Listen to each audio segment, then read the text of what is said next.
So today we will discuss about scattering. अभी तक हमने डिस्पर्शन के बारे में बात कर ली है और डिस्पर्शन के बाद हमने कल एटमॉस्फेरिक रिफ्रैक्शन और उससे जुड़े हुए जो भी नेचुरल फिनोमेना थे उनके बारे में बात की। हमने एक बात नोटिस की कि कहीं भी जहाँ पर एटमॉस्फेरिक रिफ्रैक्शन की वजह से कुछ होता है वहाँ पर कलर का जिक्र नहीं होता। हाँ, आज हम बात करेंगे स्कैटरिंग की, जहाँ पे हर जगह कलर का ही जिक्र होगा। ठीक है, तो देखें कि क्या होता है, स्कैटरिंग का मतलब क्या है, ये भी थोड़ा सा समझने की कोशिश करेंगे। बेसिकली हम जब स्कैटरिंग की बात करते हैं तो एक बेसिक आइडिया तो हमको ये होना चाहिए कि स्कैटरिंग जो है वो डिफ्यूज्ड रिफ्लेक्शन है। हाँ, स्कैटरिंग क्या है? Diffused reflection. हाँ, किसका? ऑब्वियसली लाइट का। रिफ्लेक्शन किसका होगा? लाइट का होगा। तो diffuse reflection of light by tiny atmospheric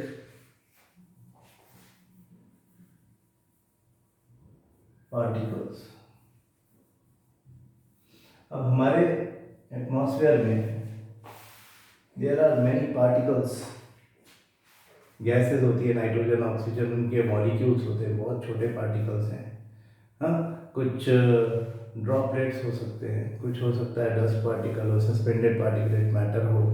air में बहुत तरह के छोटे छोटे पार्टिकल्स हो सकते हैं और जब रेज ऑफ लाइट इनमें से होके निकलती है, जब एटमॉस्फेयर में ट्रैवल करती है, तो इनसे टकरा करके या तो पूरी की पूरी वाइट लाइट, अगर साइज बड़ा हो तो, अगर साइज छोटा हो तो a part of it, a particular colour of it इससे रिफ्लेक्ट हो जाता है।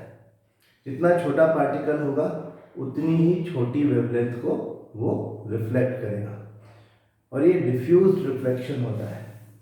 हाँ, बहुत बड़ा सरफेस होता तो रिफ्लेक्शन एज इट इज हो जाता कि इधर से सारी की सारी रेज ऑफ लाइट रिफ्लेक्ट होकर दूसरी तरफ चली गई।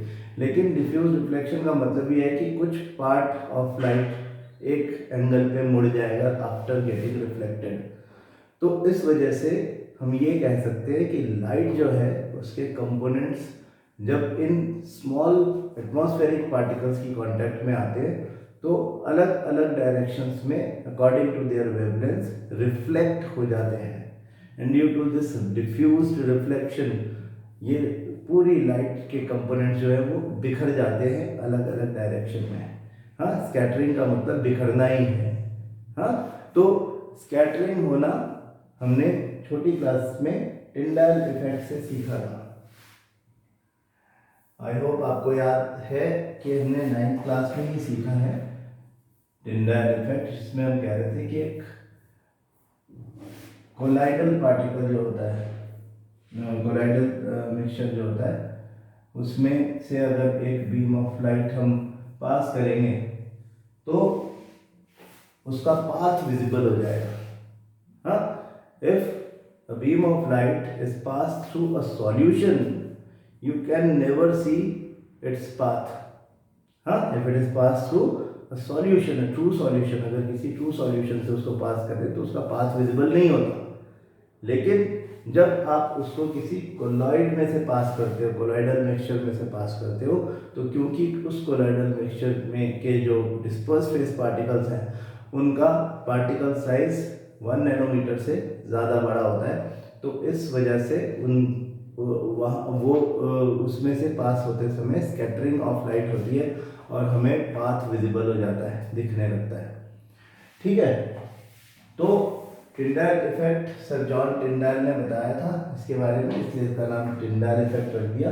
This is scattering of a beam of light passing through a solution, passing through a mixture, इसको हम कह सकते हैं। तो टिंडाल इफेक्ट एक्चुअली स्कैटरिंग ही है।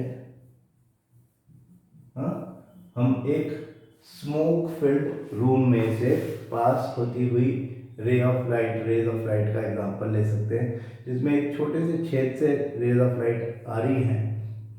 और वो अगर स्मोक फिल्ड है तो आपको पाथ विजिबल दिखाई देगा। अगर क्लीन एयर है तो वो तो सॉल्यूशन ऑफ गैसेस होती है, उसमें तो नहीं होता ये। लेकिन अगर डस्ट उड़ रही है या स्मोक है हमारे रूम में, तो उसका पाथ विजिबल हो जाएगा due to scattering of light by the tiny particles.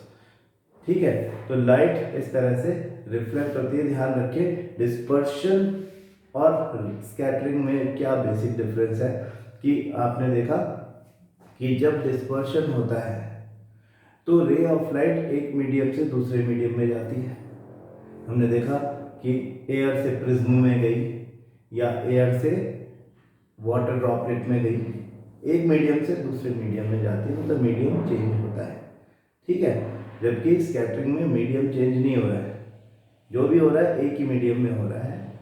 एक हम अपने एटमॉस्फेयर की बात करें, हमारे एटमॉस्फेयर में एयर इज वन मीडियम, ये अलग बात है कि उसकी ऑप्टिकल डेंसिटी वेरिएबल है, लेकिन एक ही मीडियम है, एक मीडियम से दूसरे मीडियम में जाने की बात कभी भी नहीं की जा रही है यहाँ पे।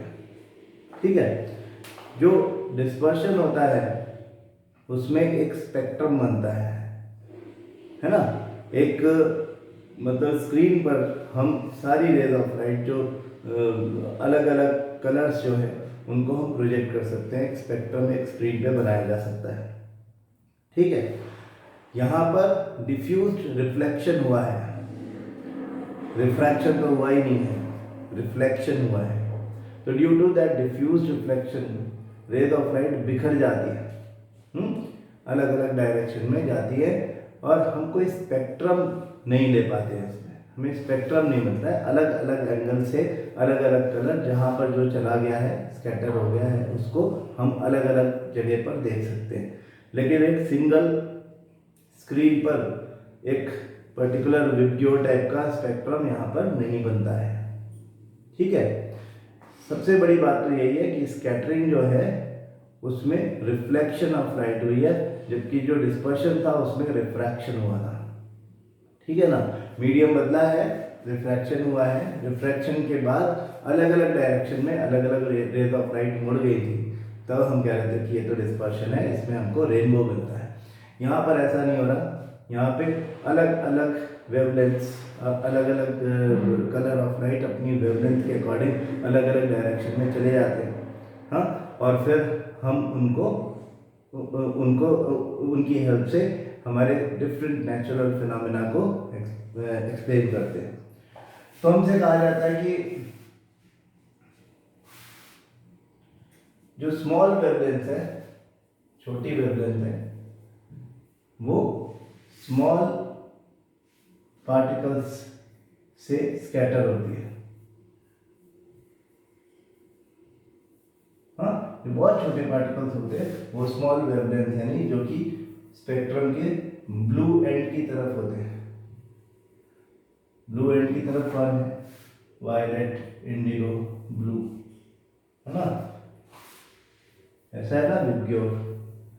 रेड एंड, ब्लू एंड, हाँ, ब्लू एंड की तरफ जो वायलेट, इंडिगो और ब्लू है वो सबसे छोटी वेवलेंथ है, रेड सबसे बड़ी वेवलेंथ है। तो छोटे पार्टिकल्स लार्जर वेवलेंथ को स्कैटर नहीं कर पाते हैं, लेकिन स्मॉल वेवलेंथ को स्कैटर कर पाते हैं। जो बड़ी वेवलेंथ है वो छोटी वेवलेंथ के कंपैरिजन में 1.8 टाइम्स लार्ज होती है। तो ये छोटे छोटे पार्टिकल्स जो होते हैं ये बड़ी वेवलेंथ को तो स्कैटर नहीं कर पाते, लेकिन छोटी वेवलेंथ को वो स्कैटर जरूर कर देते हैं। कई सारे नेचुरल फिनोमेना को समझने के लिए स्कैटरिंग काम में आती है। इसमें हम पहला नाम लेते हैं the sky in the day time appears blue. हाँ, blue colour of sky. Why we see sky as blue? When in the daytime the white light from the sun enters into the atmosphere, the small particles of the atmosphere which are at very high altitude, they scatter the light in such a way that smaller wavelength, that is the shades of blue, violet, indigo and blue, reach our eye, the eyes of a spectator which are watching the sky from the ground, from the earth surface. जो अर्थ की surface पे खड़े होकर के देखने की कोशिश कर रहे हैं उनको क्या दिखाई देगा? उनको उनकी आइज में जो कलर आएगा उसी कलर का स्काई दिखाई देगा। हाँ, जो लार्ज वेवलेंथ है उनको स्मॉल पार्टिकल्स क्योंकि रिफ्लेक्ट नहीं कर पा रहे हैं, यानी स्कैटर नहीं कर पा रहे हैं, बेंड नहीं कर पा रहे हैं, तो वो हमारे ओवरहेड निकल जाएगा, बहुत ऊपर से निकल जाएगा, हमको वो कलर्स दिखाई नहीं देंगे। हाँ, तो sky appears blue because of scattering. हाँ, बिकॉज ऑफ स्कैटरिंग क्या हो रहा है, स्कैटरिंग की वजह से जो स्मॉलर वेवलेंथ है, छोटी वेवलेंथ है, उनकी बेंडिंग ज़्यादा होती है और वही हमारी आइज तक इन द डे टाइम पहुँचते हैं, इसलिए हमको स्काई ब्लू दिखाई देता है। रात को तो नहीं दिखाई देता ब्लू, हाँ, क्योंकि रात को ये वाइट लाइट है ही नहीं। हम जिस पार्ट ऑफ ग्लोब पर हैं रात के टाइम में, सन उसके जस्ट ऑपोजिट साइड पर दिखता है। ऑपोजिट साइड से अगर हम देखें, दूसरी तरफ चले जाएं हम ग्लोब के, तो हमें अपने सामने सन दिखेगा, यानी रात के टाइम हम उस पार्ट ऑफ द, उस हेमिस्फीयर ऑफ द ग्लोब में हैं जहाँ पर सन की रेज ऑफ लाइट पहुँच नहीं पा रही है। तो वहाँ पे अर्थ का डार्क साइड है, वी कांट वॉच इट, दिखता नहीं। हाँ, हम सभी डे टाइम में सन के सामने होते हैं और नाइट टाइम में अपोजिट टू द सन होते हैं। ठीक है, तो नाइट टाइम में स्काई ब्लैक दिखाई देता है, ऑब्वियसली स्कैटरिंग ही नहीं हो रही। जब वाइट लाइट आ ही नहीं रही सन से तो स्कैटरिंग कैसे होगी, स्कैटरिंग नहीं होगी तो फिर सेलेक्टिवली कोई पर्टिकुलर कलर हमारी आइज में कैसे पहुंच सकता है, नहीं पहुंच पाएगा। तो स्काई का ब्लू कलर एक एग्जांपल है जो आप स्कैटरिंग से समझाते हो। Sun at the time of sunrise और सनसेट, सनराइज और सनसेट के टाइम सन का कलर रेड दिखाई देता है। एट नून सेम सन का कलर वाइट दिखाई देता है। Why is it so? अगर हम देखें, अगर माने कि ये हमारी अर्थ है, ठीक है, ये हमारी अर्थ है और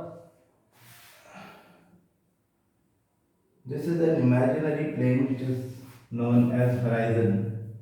हमें ऐसा लगता है कि इस हराइजन के लिए एक ऐसी प्लेस है जिसके नीचे से सन ऊपर आता है तो सनराइज होता है, और इसके नीचे जब सन इस सरफेस से नीचे चला जाता है तो सनसेट होता है। ठीक है, आप ऑलरेडी एटमॉस्फेरिक रिफ्रैक्शन पढ़ते पढ़ते ये बात समझ चुके हैं कि जब बिलो द होराइजन सन होता है तो एटमॉस्फेरिक रिफ्रैक्शन की वजह से उसकी apparent position just above the horizon दिखती है। जब सनसेट एक्चुअली हो जाता है, बिलो होराइजन चला जाता है, तो उस समय उसकी अपरेंट पोजीशन 2 मिनट तक, आफ्टर एक्चुअल सनसेट 2 मिनट तक वो अब जस्ट अबव द होराइजन दिखाई देता रहता है। तो उसको हम डिलेड सनसेट बोल रहे थे, इसको हम एडवांस सनराइज बोल रहे थे। ये बात तो हो गई थी एटमॉस्फेरिक रिफ्रैक्शन में, कलर की कोई बात नहीं हुई। लेकिन अभी हम कह रहे हैं कि जो सन दिखता है at the time of sunrise या at the time of sunset, वो हमको रेड दिखाई देता है, रेडिश दिखता है, वो ऐसा नहीं वाइट नहीं दिखता। वाइट कब दिखता है? एट द टाइम ऑफ नून, जब वो ओवरहेड होता है। जब वो ओवरहेड है तो ऊपर देखने पर, अगर हम देख पाए ऊपर with the help of our X ray film, at least आप देख सकते हो, नेकेड आई से तो देखना चाहिए भी नहीं और देख पाओगे नहीं, बहुत ज़्यादा ब्राइट होता है। तो आप अगर ऊपर इसे किसी थ्रू देखोगे तो आपको दिखेगा ये वाइट। क्यों? क्योंकि if we compare these two distances, जब सन इधर है या सन उधर है, तो एटमॉस्फेयर में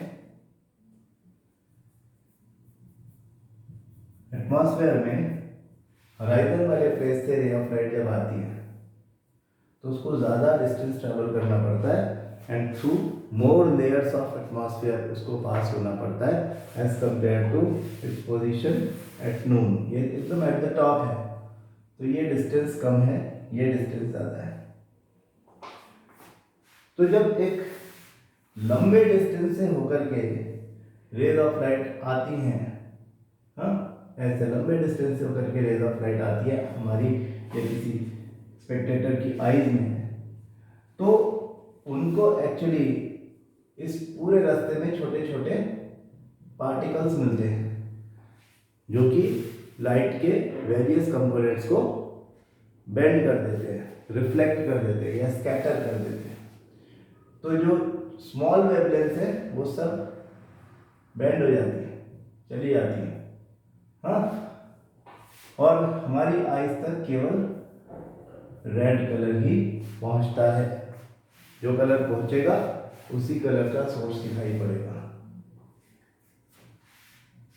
एट द टाइम ऑफ नून जब रे ऑफ लाइट एक शॉर्ट डिस्टेंस से पास होकर के हम तक आती है, तो उस समय हमारी आईज को, क्योंकि इसमें स्कैटरिंग थोड़ी सी वायलेट या इंडिगो की होती है, बाकी किसी की स्कैटरिंग नहीं होती, तो most of the components of white light are there, so the sun will appear white at the time of noon। Morning में और इवनिंग में एक जैसी बात है। इवनिंग में हम शो करते हैं समथिंग लाइक दैट कि एक्चुअल पोजीशन सन का ये है, तो अपरेंट पोजीशन सन का, तो यहाँ से कोई बंदा देखेगा तो उस अपरेंट पोजीशन से उसको ज़्यादा डिस्टेंस ट्रेवल करके आती हुई रे ऑफ लाइट यहाँ तक जो पहुँचेगा वही दिखाई देगा। Sun appears red at the time of sunset also. हाँ, तो ये जो बात हम कह रहे हैं कि ज़्यादा डिस्टेंस ट्रैवल करना पड़ेगा तो स्कैटरिंग ज़्यादा होती है, इसको हम अपने एक एक्सपेरिमेंट के थ्रू भी समझते हैं। हमने अपनी बुक से ये एक्सपेरिमेंट लिया है। क्या है इसमें, यहाँ पे हम ये शो करेंगे कि देखो वाइट लाइट जो है उसके 7 डिफरेंट कंपोनेंट्स हैं, और जो किसी एटमॉस्फेरिक डिस्टर्बेंस की वजह से हो सकता है कि वो कहीं इधर उधर स्कैटर हो जाए। तो स्कैटरिंग या टिंडाल इफेक्ट को इस एक्सपेरिमेंट से समझा जा सकता है। यहाँ पे हमने एक कंटेनर लिया है और इस कंटेनर में water plus sulphuric acid H2SO4 डाला हुआ है, ठीक है। वाटर और सल्फ्यूरिक एसिड का सॉल्यूशन है ये। फिर इस सेटअप को देखो, यहाँ पे कॉन्वेक्स लेंस है, यहाँ पे भी एक कॉन्वेक्स लेंस है। कॉन्वेक्स लेंस मतलब ऐसा लेंस दोनों तरफ से उभरा हुआ, ऐसा लेंस, इधर भी एक ऐसा ही लेंस है। तो रेज ऑफ लाइट को एक छोटे से होल से, कार्डबोर्ड के पीछे एक छोटे से होल से पावरफुल वाइट लाइट को इसमें से निकाला गया। तो जब वो यहाँ पर फर्स्ट लेंस जिसको L1 कह रहे हैं उस तक पहुंचा, तो उसने एक पॉइंट से आती हुई रेज ऑफ लाइट को पैरेलल टू ईच अदर भेज दिया। यहाँ पे हमने एक वुडन कार्डबोर्ड लगा रखा है जिसके बीच में छेद किया हुआ है, इसमें से पास होकर के जाने वाली पैरेलल रेज ऑफ लाइट ही यहाँ पर पहुंचेगी L2 यानी लेंस 2 पर। और जब वो इसमें से पास हो जाएगी तो ये क्योंकि कन्वर्जिंग नेचर वाला मिरर है, ये एक पॉइंट से निकली हुई चीज़ों को पैरेलल रेज ऑफ लाइट को पैरेलल भेज रहा है, तो पैरेलल आने वाली rays of light which are coming parallel to each other, parallel to principal axis, उन सबको एक पॉइंट पे इकट्ठा कर देता है। हाँ, दिस इज पॉइंट सोर्स, मतलब दिस इज पॉइंट, एक सिंगल पॉइंट जिसमें सारे के सारे कलर्स पहुंच गए हैं। सब कलर्स वहाँ पहुंच गए हैं और हमने फोकस कर लिया उसको एक स्क्रीन पे। ये स्क्रीन है, हमें वाइट कलर का पैच फिलहाल दिखाई देगा अगर हमें वाइट लाइट भेजी है तो। अब हम इसमें एक चीज ऐड कर देते हैं। क्या ऐड करेंगे? We will add hypo. What is hypo? Hypo is sodium thiosulphate. जो सोडियम थायोसल्फेट होता है Na2H2O3, वो जैसे ही इसमें डालते हैं सोडियम थायोसल्फेट को, वैसे ही इमीडिएटली रिएक्शन करता है इसके साथ। यहाँ पर क्या चीज़ें डाली थी आपने? सल्फ्यूरिक एसिड और वाटर। तो सल्फ्यूरिक एसिड के साथ रिएक्शन होगी उसकी और इस तरह से आपको यहाँ पर कुछ मॉलिक्यूल्स मिलेंगे जो एक्चुअली सल्फर मॉलिक्यूल्स हैं, S8। हाँ, तो ये जो सल्फर के मॉलिक्यूल्स इसके पूरे रास्ते में फैल गए, ये अब स्कैटरिंग शुरू करेंगे और हमको इस तरफ सबसे ज़्यादा बेंडिंग वाला वायलेट, इंडिगो, ब्लू कलर्स दिखाई देते हैं। हाँ, हमारी आइज तक यही पहुंच पाते हैं। पाथ अब विजिबल हो गया है। और जब हम अलग अलग एंगल से देखते हैं हमको अलग अलग कलर दिखते हैं। जब हम स्क्रीन पे देखते हैं तो यू विल नोटिस दैट ये जो स्क्रीन देखते देखते रेड हो गया है ना। पहले जो उस पर येलो कलर दिखाया हुआ था, या कह रहे कि वो बेसिकली वो जो पहले सारी रेज ऑफ लाइट जा रही थी, जितने भी कंपोनेंट्स ऑफ वाइट लाइट है सब वहाँ तक पहुँच रहे थे, तो हम कहते थे कि वो वाइट दिखाई दे रहा है। इसमें येलो दिखाया है लेकिन वो वाइट दिखाई दे रहा है। वाइट लाइट हम अज्यूम कर रहे हैं कि हमने यहाँ से वाइट लाइट भेजी है, तो वाइट लाइट वहाँ तक पहुँच गई है। लेकिन जब आपने उसमें हाइपो डाल दिया और हाइपो डालने की सोडियम थायोसल्फेट डाल दिया और उसकी वजह से सल्फर के बड़े साइज के पार्टिकल्स यहाँ पे बन गए, मॉलिक्यूल्स बन गए, और उन्होंने लाइट को इस तरह से स्कैटर किया कि स्मॉलर वेवलेंथ की तो बेंडिंग हो गई ज़्यादा, लेकिन जो लार्ज वेवलेंथ था रेड कलर का वो यहाँ तक पहुँचता है। केवल रेड कलर ही वहाँ तक पहुँच पाएगा और कोई वहाँ नहीं पहुँच पाएगा, सब अलग अलग एंगल पे बेंड हो जाएंगे। This shows what we were talking about. इस एक्सपेरिमेंट से हमें पता चलता है हम क्या बात कर रहे थे। हम ये बात कर रहे थे कि जो सन है वो eight the time of sunset red दिखाई देता है, at the time of sunrise red दिखाई देता है, लेकिन एट द टाइम ऑफ नून वो वाइट दिखाई देता है। हाँ, स्कैटरिंग उसके पीछे रीजन है।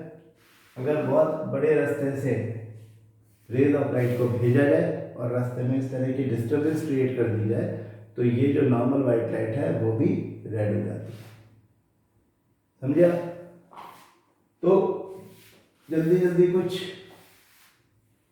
बेसिक आइडियाज ले रहे स्कैटरिंग के बारे में कि एक तो स्कैटरिंग क्या है या टिंडल इफेक्ट क्या है। The Earth's atmosphere is a heterogeneous mixture of minute particles. These particles include smoke, tiny water droplets, suspended particles of dust, and molecules of air. When a beam of light strikes such fine particles, the path of the beam becomes visible. The light reaches us after being reflected diffusely. क्या है ये? Diffused reflection. तो light, ये जो light है ये after being reflected डिफ्यूजली हमारी eyes तक पहुंचती है। हाँ, किसने रिफ्लेक्ट किया? इन स्मॉल पार्टिकल्स ने इसको रिफ्लेक्ट किया है। ये रिफ्लेक्शन है, रिफ्रैक्शन नहीं है। The phenomena of scattering of light by the colloidal particles give rise to Tyndall effect which you have studied in class 9। This phenomena is seen when a fine beam of sunlight enters a smoke-filled room through a small hole. The scattering of light makes the particles visible. Tyndall effect can also be observed when sunlight passes through a canopy of dense forest. Here, tiny water droplets in the mist scatter light. तो जहाँ भी small particles होंगे वहाँ पर scattering of light होगा। The color of the scattered light depends on the size of the scattering particles. Very fine particles scatter mainly blue light, while particles of larger size scatter light of longer wavelengths. If the size of the scattering particles is large enough, then the scattering light may even appear white. जब हमको बहुत बड़े particles दिखते हैं हमारे room में float कर रहे हैं और एक छोटा सा होल है जहाँ से लाइट अंदर आ रही है, तो वो पाथ विजिबल हो जाएगा और वो पार्टिकल्स इतने बड़े कि आपको नेकेड आई से भी दिखाई देंगे। ठीक है, तो ये जो एक्सपेरिमेंट है ये हमें क्या बताता है? It tells us about the various reason of having various colours in our surroundings due to scattering. तो यहाँ से ये भी क्लियर हो जाता है कि क्योंकि ब्लू की शेड्स की बेंडिंग ज़्यादा होती है छोटी वेवलेंथ है, इसलिए हमको स्काई डे टाइम में ब्लू दिखाई देता है। अगर हम बहुत हाई ऑल्टीट्यूड में चले जाएं, किसी प्लेन में या किसी स्पेस क्राफ्ट में चले जाएं और एस्केप कर दें एटमॉस्फेयर को, तो हमको स्काई ब्लैक दिखाई देने लग जाएगा। क्योंकि without a medium scattering is not possible. हाँ, अगर हमको स्कैटरिंग करवानी है कहीं पे, तो जहाँ पे भी स्कैटरिंग होगी वहाँ पर बहुत छोटे छोटे पार्टिकल्स होंगे, कम से कम एटमॉस्फेयर होगा। जहाँ एटमॉस्फेयर नहीं है, जैसे मून पे एटमॉस्फेयर नहीं है, तो आप मून पर कभी भी इस तरह का कोई भी एग्जाम्पल नहीं ले सकते। हाँ, अगर स्कैटरिंग होनी है तो तभी होनी है जब एटमॉस्फेयर प्रेजेंट हो। तो एटमॉस्फेयर जहाँ पर नहीं है, जैसे मून पर नहीं है, स्पेस में वैक्यूम है, जहाँ वैक्यूम है वहाँ पर पार्टिकल्स ही नहीं है एयर के, स्कैटर कौन करेगा? तो स्कैटरिंग जो है उसके लिए ज़रूरी है कि स्मॉल पार्टिकल्स एयर में हो और फिर स्कैटरिंग होती है। तो स्कैटरिंग का और भी कोई एग्जांपल ले सकते हैं क्या हम? स्कैटरिंग से क्या क्या चीज़ें हमने सीखी, हम एक बार अपनी बुक में देख लेते। कलर ऑफ स्काई ब्लू क्यों है? Colour of sun at the time of sunrise sunset red क्यों है? ये वाला एक्सपेरिमेंट हमने सीखा है।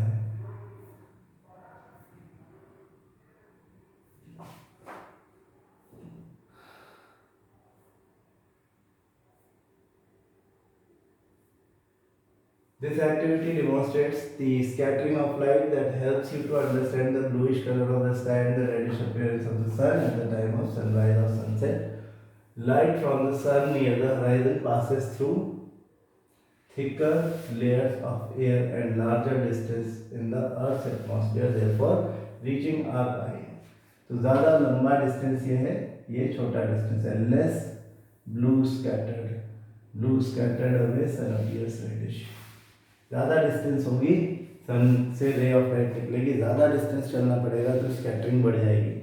हाँ, छोटी वेवलेंथ जो होगी वो स्कैटरिंग की वजह से बैंड हो जाएगी और हमारी आइज तक नहीं पहुँचेंगी, तो उन कलर्स का कोई कंट्रीब्यूशन नहीं होता in the rays, in the process of the in the process of our watching the sun at the time of sunset or sunrise.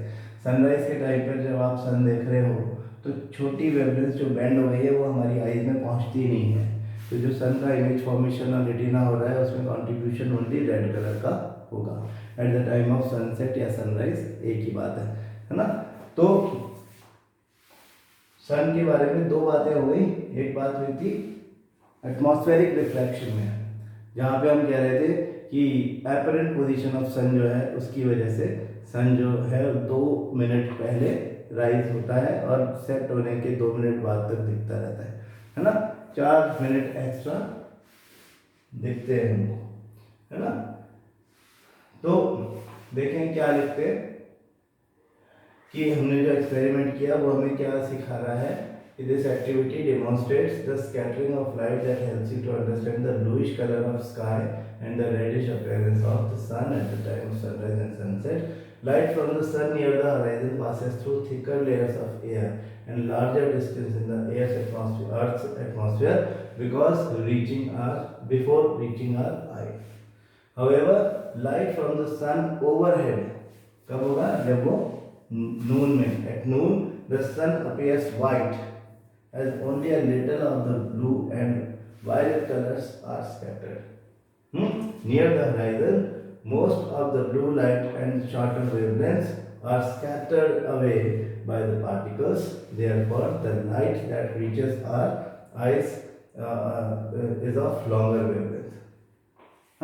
Similarly, we can say that if the objects are, अगर हम vehicle की बात करें, कहीं पर कोई danger signal लगाना है तो danger signals are always red in colour because they reach to the farthest distance, सबसे ज़्यादा दूर तक वो जाता है। तो व्हाट यू हैव लर्न, एक बार इस पे नज़र मार लें। दी एबिलिटी ऑफ आई, ये तो हमारे सिलेबस से हट गया। आई ह्यूमन आई, तो द स्मॉलेस्ट डिस्टेंस, इसको भी हम नॉलेज के लिए देख लें कि 25 सेंटीमीटर जो होता है वो हमारा नियर पॉइंट या शॉर्टेस्ट डिस्टेंस है। The common refractive defects of vision हमारे काम का नहीं, सिलेबस से हट गया। The splitting of white light into its component colours is called dispersion, सही बात है। Scattering of light causes the blue colour of light, blue colour of sky and the reddening of the sun at the time of sunrise और sunset. तो यहाँ पे हमारा human आई का revision भी कंप्लीट होता है। कोई भी डाउट हो कॉल करें, व्हाट्सएप करके मैसेज डाल दें। कोई क्वेश्चन नहीं आ रहा, उस क्वेश्चन का फोटो खींच करके डाल दो, ठीक है। I will solve that for you. Thank you.